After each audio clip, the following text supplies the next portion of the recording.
Support comes from the Missouri Forest Products Association, honoring Arbor Day on April 26th, with an ongoing commitment to sustainable stewardship and conservation of Missouri's forests. ChooseWood.com. What do you think your grandmother would think of hearing this song on the radio in St. Louis today? Oh gosh, I hope she would be thrilled. I know this was a song that she wrote with hopes that it would get recorded and that people would hear it. So I sure hope I did it the way she would have wanted it recorded, and that this is something she would enjoy. I'm Sarah Fensky. This is St. Louis on the Air.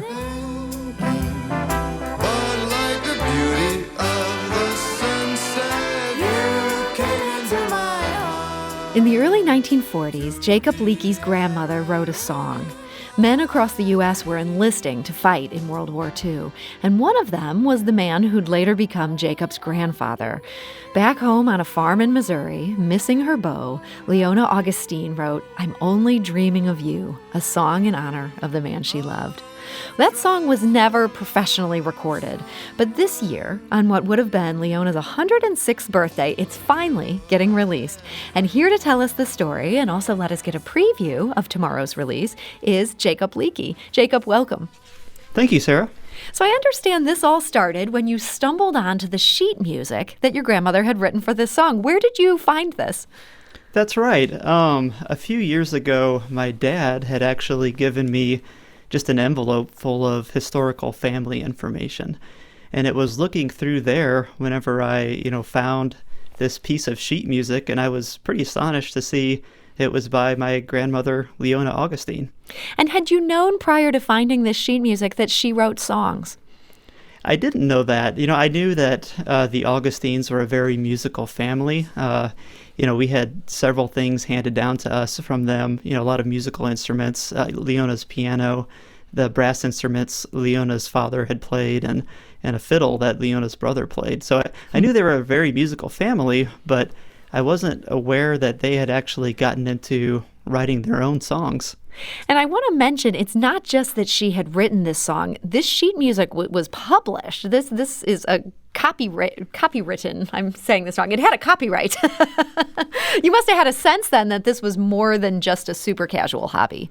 Yeah, that's exactly right. So once I found this piece of sheet music, it kind of started a research project for me to see, how significant was this.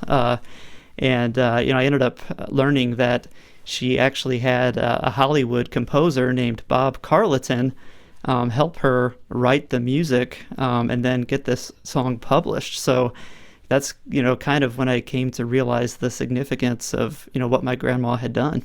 And this Bob Carleton, I want to orient listeners on this. People probably don't know that name, but they might know a song that he has written. This is a song that was written back in 1918 called Ja Da.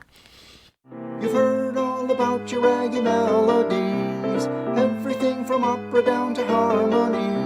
But I've a little song that I will sing to you. It's going to win you through and through. There ain't much to the words, but the music is grand, and you'll be singing it to beat the band. Now you've heard of your will-o'-the-wisp, but give a little listen to this. It goes ja-da, ja-da, ja-da, ja-da, ja-da, ja-da, jing, jing, jing. Everybody sing. So that's Ja Da, apparently a very famous song at one point. And I understand Bob Carleton has roots in St. Louis. Jacob, do you know anything about how your grandmother connected with this Hollywood songwriter? That's really still a mystery to me. One thing I know about Leona is that she was very ambitious about her music. She wasn't just writing these songs for herself.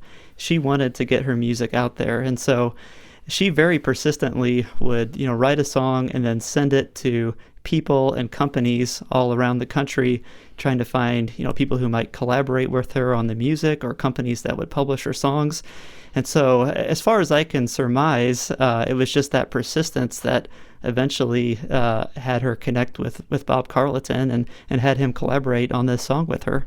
When you say collaborate, do you have any sense of who played what role in developing this as sheet music? There are some clues. The copyright for this song lists just Leona as the sole copyright holder. And, often from what I've seen, if, one person wrote the words and another person wrote the melody, it will be a shared copyright. So what I think is that my grandma wrote the words and had the melody for this song. And then she worked with Bob Carleton to kind of come up with the jazzy chord progression that we have now. So she got this piece of music published. Do you know why it was never professionally recorded, or why everything seems to have stopped there with it? That I don't know. I imagine this was a very exciting time for my grandma. She was still working on this music, and this probably seemed like a big break for her. But once the song was published, this seems to be where it kind of ended. I can't find that anyone has ever recorded it, until now. So what made you decide to change that? Not just to unearth this and dig a little bit into the family history, but to say, I'm going to put together a professional version of this. Yeah, well, recording music is actually kind of a hobby of mine. I'm a guitarist, and I like writing guitar instrumentals. And so whenever I first discovered this song, my first instinct was to translate it to be a guitar instrumental. And so I tried doing that, and I could tell it was a very special song, but I could also tell that it wasn't supposed to be a guitar song. So it just kind of sat in my mind for a couple years before I got the idea about a year ago that perhaps I could get some help and work with different musicians to turn this into a recording that would sound, maybe kind of like it would have sounded if it would have been recorded back in 1942, whenever it was written. Now, I know everybody's so curious to hear this song, but I'm going to heighten the suspense a little bit. Instead of playing the final version that you came up with these professional musicians, I'm going to let everybody get a little glimpse of where you started, and that is this acoustic guitar version that you put together. Here's just a little excerpt from that.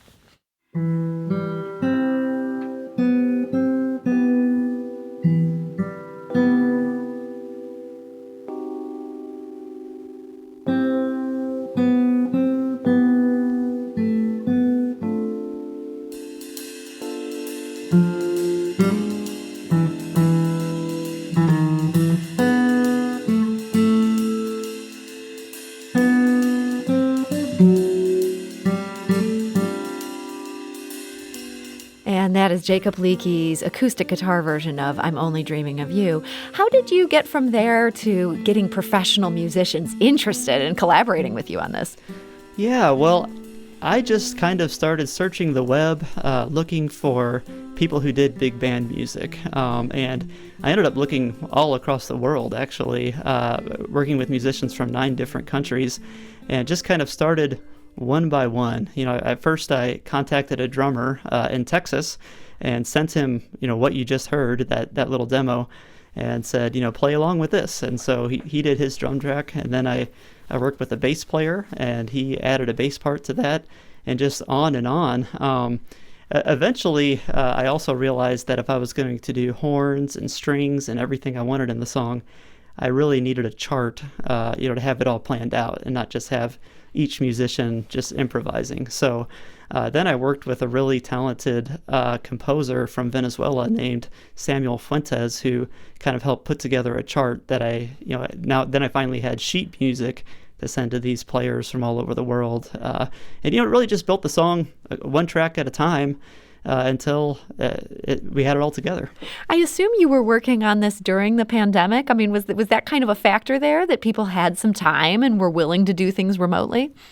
Yeah, I think it definitely was. For myself, I have 3 children, and a lot of our activities were canceled this summer. Our vacations were canceled, so I hadn't time myself. But I think especially on the musician side, I think we all know that this was a year when no one was touring. There wasn't a lot of people getting together in the studio. So what I found was that people were very receptive to learning about this project, and then getting in their home studios and laying down a couple tracks for me. Well, this song does not get officially released until tomorrow, but you've agreed to let us play it today. We're very grateful for that. Just love this story, and man, we couldn't talk about it without getting to hear it. So let's play this brand new version at long last, 79 years after it was published. Here's I'm Only Dreaming of You.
And that is I'm Only Dreaming of You by the songwriter Leona Augustine. And we're hearing it now.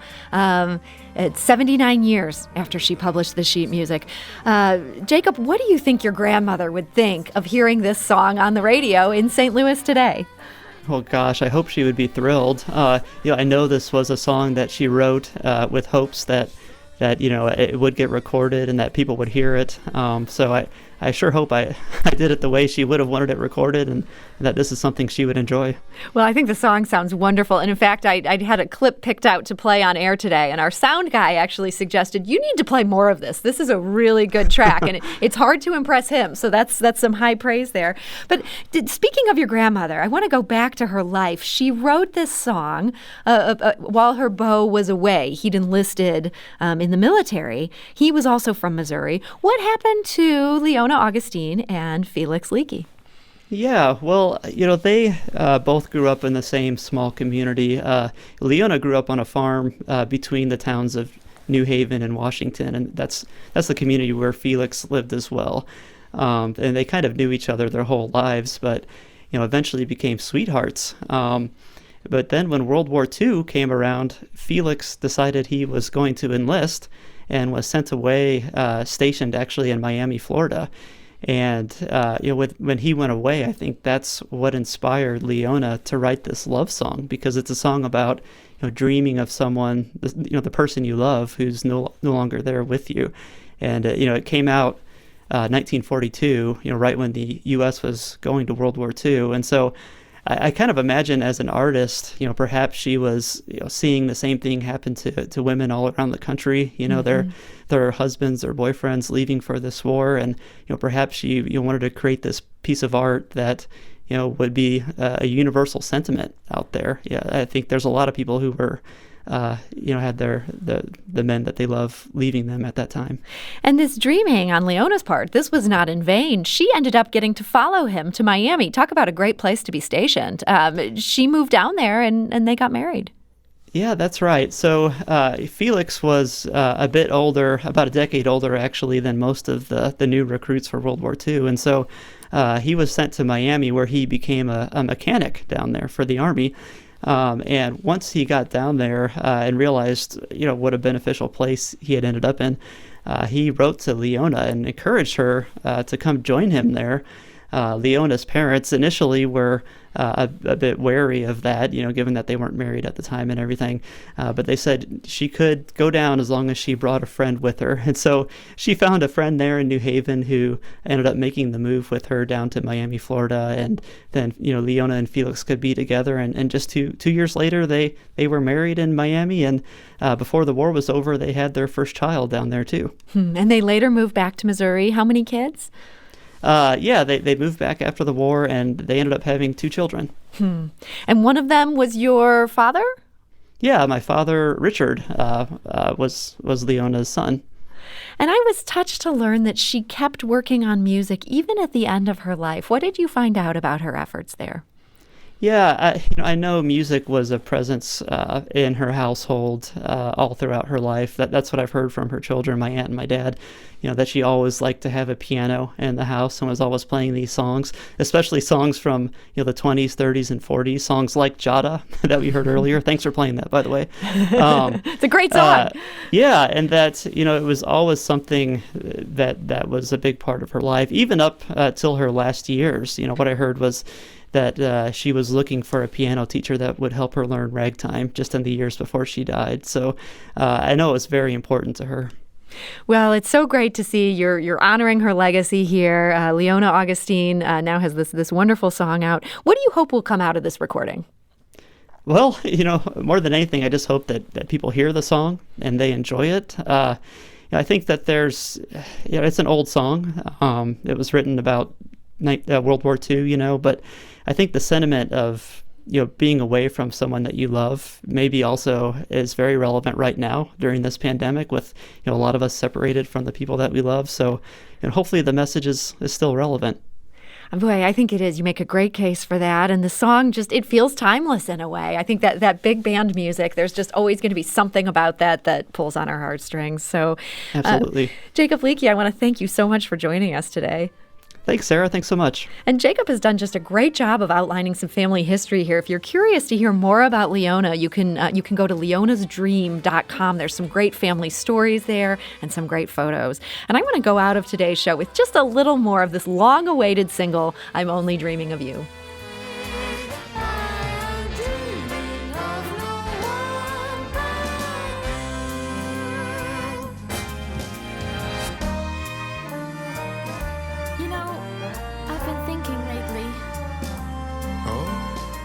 What is it, darling? What's troubling you? Well, it's just that you're my every thought and every song. Tomorrow on St. Louis on the Air, we'll hear from some newly vaccinated St. Louisans. How will their lives change? When will the rest of us get our doses? We'll also meet the local banker who just won the George Bailey Award, named for the guy in the Jimmy Stewart movie. More reporting from the St. Louis on the Air team is available at stlpublicradio.org. Never miss a conversation by subscribing to our podcast. You can find St. Louis on the Air on Google Podcasts, Spotify, Stitcher, and Apple Podcasts on the App Store. You can also find us on Facebook. Search for St. Louis on the Air there, answer a few questions, and you're into our group. St. Louis on the Air is a production of St. Louis Public Radio 90.7 KWMU. Thank you for listening. I'm Sarah Fenske.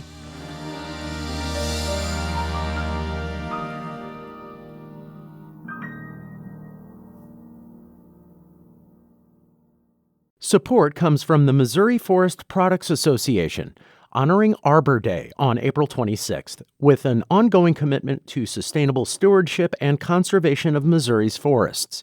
ChooseWood.com.